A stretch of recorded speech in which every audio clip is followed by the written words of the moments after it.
Everyone that met him loved Tony. He would walk into the room and everyone would just smile because they knew it's going to be a good night. He just loved meeting new people, always exploring and trying new things, and I loved that about him.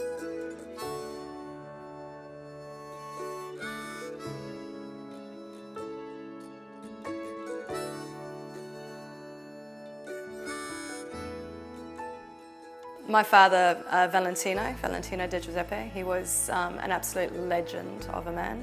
Tony and I first met when I was 21. You know, he was a fantastic father. So I think when I met Matt, I was really struck by his positivity. He just had a really great outlook on life. He was just such a character. You couldn't not love him. So I grew up in a rather crazy upbringing.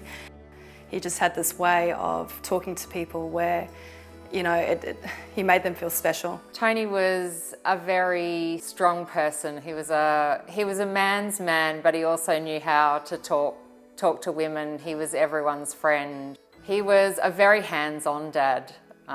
He did so much with the kids. We met while I was travelling around and very quickly became very close. Matt more or less followed me to the other side of the world. Matt proposed to me on a long weekend in Venice, which is a place I'd always wanted to go to, very romantic.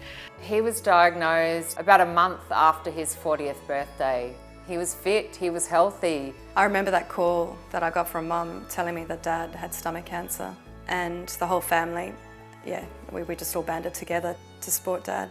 You have to become an expert really quickly. You have to make decisions that are life or death within days of a diagnosis. When we found out that only 10 to 15% of people live to 5 years, we thought, oh, well, that's going to be us.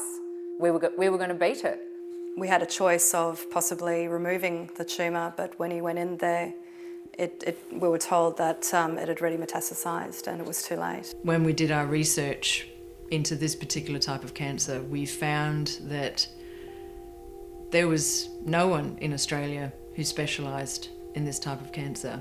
In the end of the day, we were looking for clinical trials, and at that time there was nothing going in Australia. You went straight from treatment to, well, you better go and enjoy the time that you've got left. We made the decision to do palliative care so we could have time together as a family. He fought. He was such a warrior. He fought and fought and fought. We took him in and grabbed a wheelchair and I pushed him up to the top on the Kangaroo Point cliffs, and we watched the early fireworks with the kids and then wheeled him back down and he didn't, and it was probably a couple of weeks after that he passed away. Our oldest son turned 4 on the 13th of November, and he came home for that, and that was the last time the boys spoke to him, and 5 days later he passed away. So it was an incredible emotional time, and still is. I mean, this cancer, stomach cancer, robbed us of time with Dad. I don't think there's much awareness around stomach cancer at all in the general community. A type of cancer that gets less research, less funding, there's less awareness, and it does make you angry because you realise actually those odds could be turned around. I want people to be able to walk in and be told they've got a good chance of survival.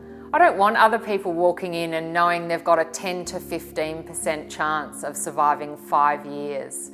Research is everything. Without the research, you don't have that opportunity to sort of fight back.